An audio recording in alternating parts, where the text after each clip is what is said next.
Shalom Bapak Ibu, selamat pagi semuanya. Puji Tuhan. Pesan Tuhan minggu ini yaitu jangan membuat Tuhan menjadi lebih kecil dari rasa takut kita. Jangan membuat Tuhan menjadi lebih kecil dari rasa takut kita. Nah mari Bapak Ibu kita buka firman Tuhan, kita buka Alkitab kita buka dalam Mazmur 56 ayat yang pertama.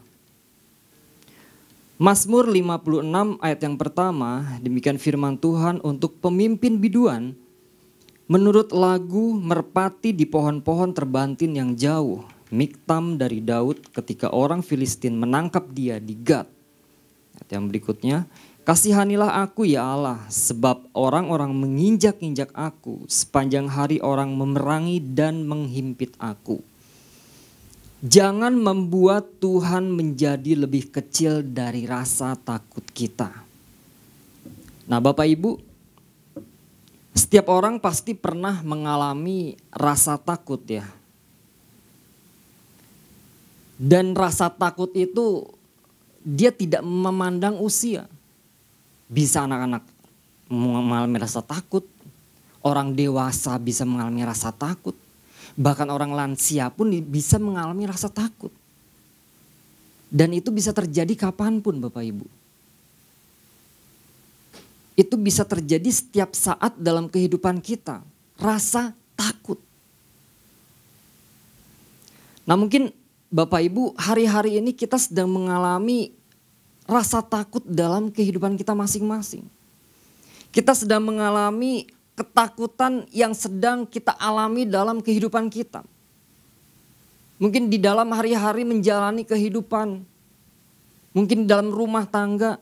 Mungkin di dalam pekerjaan, di dalam segala aspek kehidupan kita. Kita sedang mengalami rasa ketakutan.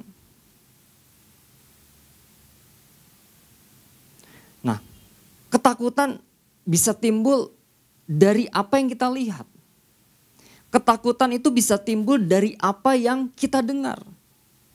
Ketakutan bisa timbul dari apa yang kita rasakan. Nah kita bersyukur Bapak Ibu, minggu ini Tuhan kasih pesan, jangan membuat Tuhan menjadi lebih kecil dari rasa takut kita.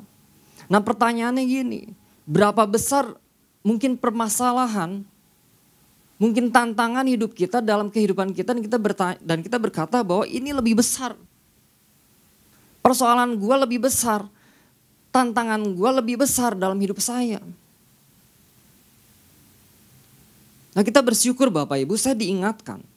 Kita semua diingatkan jangan sampai ketakutan kita lebih besar bahkan menguasai hidup kita.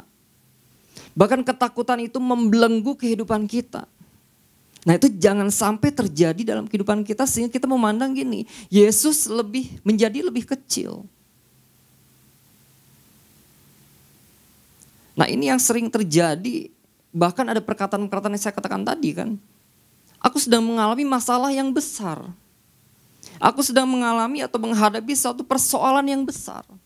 Padahal gini, kita tahu bahwa Tuhan yang kita sembah dia adalah Allah yang besar, yang mengatasi segala sesuatu dalam kehidupan kita. Dia Allah yang sanggup. Dia Allah yang luar biasa. Nah kita sama-sama belajar Bapak Ibu. Nah yang menjadi pesan Tuhan bagi kita, bagi saya dan Bapak Ibu semua. Tuhan mengatakan bahwa ada rasa takut menguasai tidak sedikit hati anak-anak Tuhan. Tentu rasa takut yang dimaksud bukan rasa takut level wajar. Yang ada di setiap manusia, namun level takut yang melebihi di atasnya. Nah itulah sebabnya Tuhan menegaskan bahwa jangan sampai ia menjadi lebih kecil. Jangan sampai kita memandang Yesus itu lebih kecil dibandingkan dengan rasa takut yang anak-anak Tuhan alami. Nah ini yang menjadi pesan Tuhan bagi kita Bapak Ibu. Artinya jangan biarkan rasa takut itu menguasai kehidupan kita. Jangan sampai rasa takut itu membelenggu kehidupan kita semua. Tapi gini, kita harus lawan. Kita harus lawan rasa takut itu dengan kebenaran. Kenapa? Ketika kita tidak lawan rasa takut itu dengan kebenaran, menyebabkan apa? Menyebabkan ada perkataan-perkataan, ada janji-janji Tuhan, ada kuasa Tuhan, kita menganggapnya itu hal yang biasa. Seolah-olah itu tidak berarti apa-apa dalam kehidupan masing-masing kita. Tuhan berjanji Tuhan akan menolong kehidupan kita. Tuhan berjanji Tuhan akan memberkati kehidupan kita. Tapi kita menganggapnya apa? Itu mah biasa aja. Itu mah hanya kebetulan. Nah ini kan bahaya Bapak Ibu. Ini mengerikan, bahkan gini. Orang-orang percaya bisa meninggalkan Tuhan begitu aja. Ketika apa? Ketika rasa takut tuh dibiarkan membelenggu kehidupan kita. Kita harus lawan Bapak Ibu. Lawan dengan apa? Dengan kebenaran firman Tuhan. Nah, dekat dengan Yesus itu ternyata gak cukup ya Bapak Ibu. Dekat saja dengan Tuhan Yesus itu gak cukup. Kita lihat peristiwa murid-murid Yesus berada dalam satu perahu dengan Yesus. Mereka mengalami ketakutan. Mereka mengalami kepanikan. Mereka satu perahu loh. Mereka dekat dengan Yesus. Mereka satu perahu. Tetapi apa yang terjadi? Mereka tetap mengalami ketakutan. Panik. Gelombang terjadi. Ada ketakutan. Nah, saya menyimpulkan gini Bapak Ibu. Ternyata dekat dengan Yesus saja gak cukup. Kita perlu apa? Kita perlu mengenali Yesus itu sesungguhnya. Kita harus kenal siapa pribadinya. Kita harus kenal kuasanya. Kita kenal kuasanya, kita kenal pribadinya. Kita mengenali siapa Yesus sesungguhnya yang kita sembah dalam kehidupan kita Bapak Ibu. Gak cukup dengan dekat. Tapi pahami siapakah Yesus sesungguhnya dalam kehidupan kita masing-masing. Nah, ketika kita memahami ini Bapak Ibu. Ketika saya paham, Bapak Ibu paham. Ketika kita menghidupi ini. Sehingga kita dapat berkata, oh iya benar. Yesus lebih besar dari setiap persoalan kehidupan saya. Yesus lebih besar dari pergumulan yang aku hadapi. Dia adalah Allah yang berkuasa atas seluruh hidupku. Nah sekarang apa yang harus kita lakukan agar rasa takut tidak menguasai hidup kita. Sehingga Tuhan tidak dibuat menjadi lebih kecil dibandingkan oleh rasa takut kita. Apa yang harus kita lakukan? Yang pertama yang harus kita lakukan yaitu perkatakan firman yang disertai dengan iman. Mazmur 56 ayat yang keempat, demikian firman Tuhan. Waktu aku takut, aku ini percaya kepadamu. Perkatakan firman yang disertai dengan iman. Nah seringkali yang kita dapati gini kan. Banyak perkataan-perkataan yang kosong. Banyak perkataan-perkataan yang hambar, yang sia-sia. Yang keluar dari mulut orang-orang percaya. Saya gak bisa. Saya gak sanggup. Saya gak mampu. Ada perkataan-perkataan yang keluar yang kosong.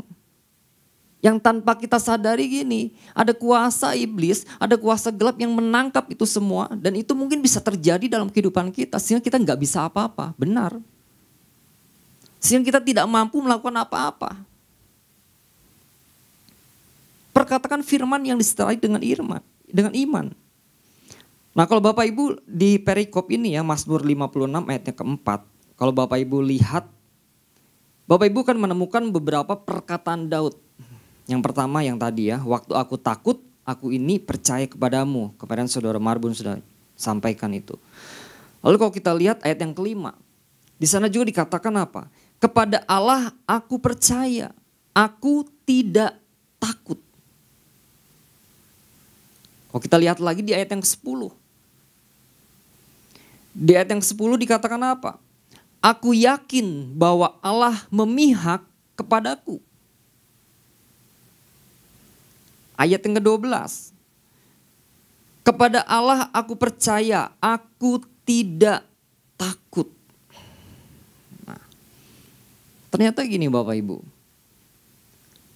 Dalam kondisi takut, dalam keadaan takut. Kemarin hari Minggu sudah disampaikan oleh Bapak Gembala. Daud kan berpura-pura gila. Dan itu bukan solusi kan ternyata. Ya kan? Nah di sini Daud menguatkan imannya. Dia memperkatakan firman dan Daud yakin bukan hanya sekedar dekat tetapi mengenal. Dia mengenal Tuhan yang dia sembah. Dia mengetahui. Nah di ayat yang kelima, kepada Allah aku percaya. Nah kata percaya dalam bahasa aslinya itu yakin. Diandalkan. Kalau ayat yang ke-10, aku yakin. Yakin dalam bahasa aslinya yada. Itu mengenal, mengetahui. Daud benar-benar mengenal. Daud benar-benar mengetahui. Siapa Yesus yang dia sembah, siapa Allah yang dia kagumi. Dia kenal pribadinya. Dia kenal kuasanya. Aku yakin bahwa Allah memihak kepadaku. Itu keren banget Bapak Ibu. Kepada Allah aku percaya, aku tidak takut. Wow. Perkatakan firman yang disertai dengan iman. Ini keren banget. Nah seringkali kita mendengarkan orang berkata, aduh masalahku berat sekali. Aduh masalahku gede banget.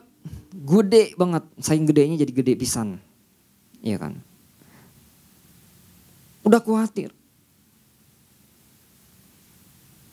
Nah saya lihat di sebuah artikel Bapak Ibu.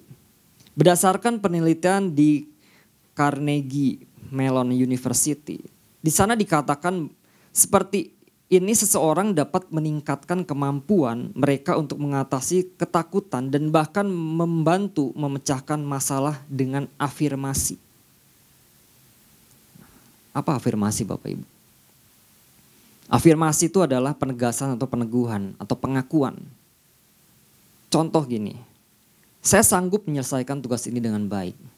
Saya mampu melaksanakan pekerjaan saya dengan baik. Saya bisa melakukan segala hal. Contoh afirmasi. Nah, ternyata gini. Riset penelitian ini, ketika telinga kita mendengar kata-kata ini, otak kita itu meresponnya dengan melepaskan hormon endorfin. Apa itu? Hormon kebahagiaan yang memiliki banyak manfaat. Nah itu afirmasi. Nah sekarang seperti yang ditulis dalam Ayub Bapak Ibu. Kita buka yuk Ayub 3 ayat 25. Ayub 3 ayat yang ke-25. Di sana dikatakan apa? Karena yang kutakutkan itulah yang menimpa aku. Dan yang kucemaskan itulah yang mendatangi aku. Nah, kalau kita lihat perikop ini Bapak Ibu, Ayub berkeluh kesah, ya kan? Ayub berkeluh kesah tentang apa yang dia hadapi. Ayub berkeluh kesah tentang yang sedang dia alami. Tetapi kalau kita lihat di pasal berikutnya, selanjutnya, Elifas menegur Ayub kan? Kita balik ke yang tadi. Dunia mengatakan afirmasi, itu istilah dunia Bapak Ibu ya. Kalau bagi dunia istilah afirmasi itu dapat mengatasi ketakutan, kekhawatiran, kecemasan dan lain sebagainya. Nah terlebih lagi gini Bapak Ibu. Terlebih lagi ketika kita memperkatakan firman Tuhan yang disertai dengan iman. Ini pastinya gini, ada suatu perkara yang lebih dahsyat. Bukan hanya sekedar afirmasi. Saya bisa melakukan ini. Ya monggo gitu kan. Tapi di sini katakan ketika kita memperkatakan firman dengan iman, ini adalah perkara-perkara yang super dahsyat. Yang luar biasa lebih daripada yang dunia katakan. Ini keren banget Bapak Ibu. Dalam 2 Timotius 1 ayat yang ke-7. Di sana dikatakan apa? Sebab Allah memberikan kepada kita bukan roh ketakutan, melainkan roh membangkitkan kekuatan kasih dan ketertiban. Allah tidak memberikan roh ketakutan. Tetapi yang Tuhan berikan adalah membangkitkan kekuatan kasih dan ketertiban. Nah, Bapak Ibu, ketika Bapak Ibu memperkatakan firman Tuhan yang disertai dengan iman, bukan hanya mendatangkan kebaikan bagi kita aja Bapak Ibu. Bagi tubuh, bagi jiwa, tetapi gini, roh kita akan dibangkitkan. Roh kita akan dibangkitkan untuk apa? Melawan setiap ketakutan. Itu yang pertama Bapak Ibu. Yang kedua, apa yang harus dilakukan agar rasa takut tidak menguasai kita sehingga Tuhan tidak dibuat menjadi lebih kecil dibandingkan oleh rasa takut kita? Yang pertama tadi apa? Perkatakan firman yang disertai dengan iman. Yang kedua, mengalahkan rasa takut dengan berserah penuh pada Tuhan. Mengalahkan rasa takut dengan berserah penuh pada Tuhan. Mazmur 56 ayat yang ke-12. Kepada Allah aku percaya, aku tidak takut. Apakah yang dapat dilakukan manusia terhadap aku? Nah, kalau kita lihat, kita pelajari, kata percaya dalam bahasa aslinya itu mempercayakan. Kata percaya itu mempercayakan. Berarti artinya gini, Daud mempercayakan seluruh kehidupannya kepada Tuhan. Daud mempercayakan seluruh aktivitas kehidupannya, seluruh kehidupan totalitas hanya kepada Tuhan. Dia berserah penuh kepada Tuhan. Bukan pasrah Bapak Ibu ya. Kalau pasrah beda lagi. Kalau pasrah kan ya udah jalan-jalan gitu kan. Tapi di sini dikatakan berserah. Berarti di dalam kata berserah itu ada kandungan apa? Ada kandungan pengharapan. Berserah kepada Tuhan. Ada kandungan pengharapan kita kepada Tuhan. Ada pengharapan. Bukan kosong Bapak Ibu. Kalau pasrah itu kosong. Kalau berserah itu ada pengharapan kita yang kita tujukan kepada Tuhan. Kita berharap. Kita berserah penuh kepada Tuhan. Nah, artinya ketika kita sedang mengalami ketakutan, jangan dibiarkan begitu aja. Jangan ketakutan itu menguasai kehidupan kita. Jangan ketakutan itu membelenggu kehidupan kita. Jangan sampai ketakutan itu mengelabui hati dan pikiran kita. Itu kan pekerjaannya iblis kan. Dia mengelabui pikiran hati kita. Dia kelabui itu. Dia intimidasi kita. Dia merampas hal-hal yang baik dari Tuhan. Nah, itu jangan sampai terjadi pada setiap kita Bapak Ibu. Lawan ketakutan dan kebenaran firman Tuhan. Artinya kita perlu berserah. Artinya kita perlu tanggalkan kekuatan kita. Keegoan kita. Mungkin kita harus tanggalkan kepintaran kita. Nah bagaimana? Kita terbuka dengan Tuhan. Saya sempat singgung juga di hari Minggu Bapak Ibu. Keterbukaan adalah awal pemulihan kan. Keterbukaan adalah awal pemulihan. Kita terbuka dengan Tuhan. Tuhan, ini loh masalah aku. Tuhan, ini loh hidup aku. Tuhan, ini yang sedang aku hadapi hari-hari ini. Terbuka dengan Tuhan. Bercerita dengan Tuhan. Apa yang menjadi keluh kesah kita? Apa yang menjadi ketakutan kita? Semua ceritakan pada Tuhan. Artinya gini, kita semua menyerahkan kepada Tuhan. Kita berserah penuh kepada Tuhan. Karena kita percaya bahwa di dalam Tuhan itu ada pengharapan. Ada kekuatan. Ada pertolongan. Ada janji-janji Tuhan yang akan Tuhan berikan dalam kehidupan kita masing-masing Bapak Ibu. Nah yang terakhir Bapak Ibu. Pertanyaan yang harus kita sama-sama renungkan termasuk saya Bapak Ibu. Apakah kita benar-benar berjalan bersama dengan Tuhan? Itu yang sama-sama kita renungkan dan saya renungkan. Apakah kita benar-benar berjalan bersama dengan Tuhan? Menyangkut poin ini. Yang kedua gini. Apakah kita percaya semua janji Tuhan? Percaya enggak? Dengan apa yang Tuhan katakan? Dengan apa yang Tuhan janjikan? Kita hanya perlu satu Bapak Ibu. Kita hanya perlu berserah penuh pada Tuhan. Karena dengan berserah penuh pada Tuhan berarti gini, kita menerima firman Tuhan. Kita menerima perkataan Tuhan. Kita menerima apa yang Tuhan janjikan dalam kehidupan kita. Nah mari Bapak Ibu, dua hal yang saya bagikan pagi hari ini. Apa yang harus dilakukan agar rasa takut tidak menguasai hidup kita, sehingga Tuhan tidak dibuat menjadi lebih kecil dibandingkan oleh rasa takut kita. Yang pertama, perkatakan firman yang disertai dengan iman. Lalu yang kedua, mengalahkan rasa takut dengan berserah pada Tuhan. Tuhan Yesus memberkati.